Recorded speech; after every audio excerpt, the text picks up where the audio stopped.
The original Black John Wick is not a Marvel character, but a brother from World War I who gave the German army all the smoke they can handle one night by himself. He earned the name Black Death, and Teddy Roosevelt called him one of the 5 bravest Americans in the war, but I bet you have never heard his name. I'm Chay, welcome to the Black Joy Club, and today we're gonna learn about Brother Henry Johnson. So, a little background on Henry. He was born in North Carolina in 1892. He moved to Albany as a teen and worked downtown at Albany's Union Station. 2 months after the U.S. entered World War I, 5'4", 130-pound Henry enlisted in the Army in 1917 and was assigned to a segregated Black unit.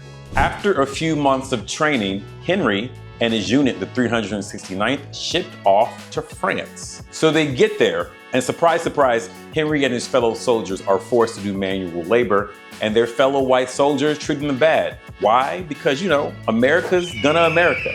But the French didn't roll like that. So the 369th were sent to serve alongside the French because they were fans of integration. They taught them a little Francais and deployed them to a position near the Argonne Forest. For the first few weeks, it was all quiet. But on May 15th, all hell broke loose. So Henry and Private Needham Roberts were on patrol one night near a bridge they were guarding, and they came upon some German soldiers who were about to launch a surprise attack. So Henry starts throwing grenades at them, and Needham runs back to warn the French, but Needham gets hit, so Henry is on his own. So he gets into the gun battle with the Germans. In the process, he gets wounded. He keeps letting off until he runs out of ammo. So does he retreat? No. Henry decides it's time for some hand-to-hand combat. Remember, he's 5'4", 130.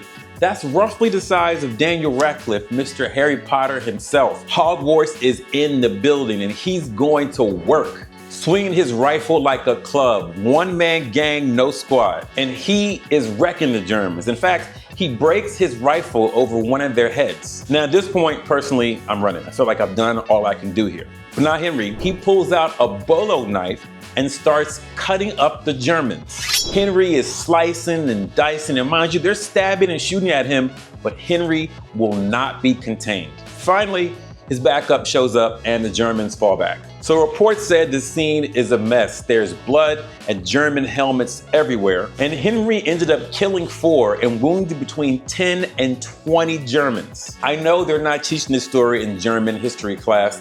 What an epic L. Now in the process, Henry was wounded 21 times. And when asked about that night, he said, "There wasn't anything so fine about it. I just fought for my life. A rabbit would have done that." Yeah, maybe like a rabbit bunny with a knife from like Pet Cemetery.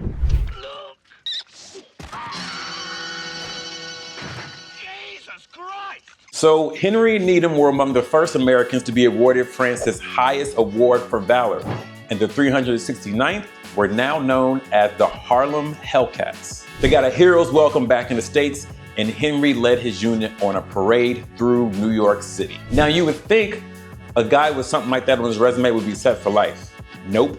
America did him dirty. He should have been given the Purple Heart, which soldiers are given if they're injured or killed, but his discharge records did not mention his debilitating injuries, so he did not get his disability allowance. In 2015, Obama posthumously awarded him the Medal of Honor. There's a statue of him in Washington Park in Albany, and June 5th is Henry Johnson Day in Albany. All that's cool, but the government owes his family some bread, okay? It should be all that money he was supposed to get for his disability allowance, plus interest, like tons of interest. Anyway, my friends, that is Black excellence. Remember, Black joy is revolutionary. Keep shining.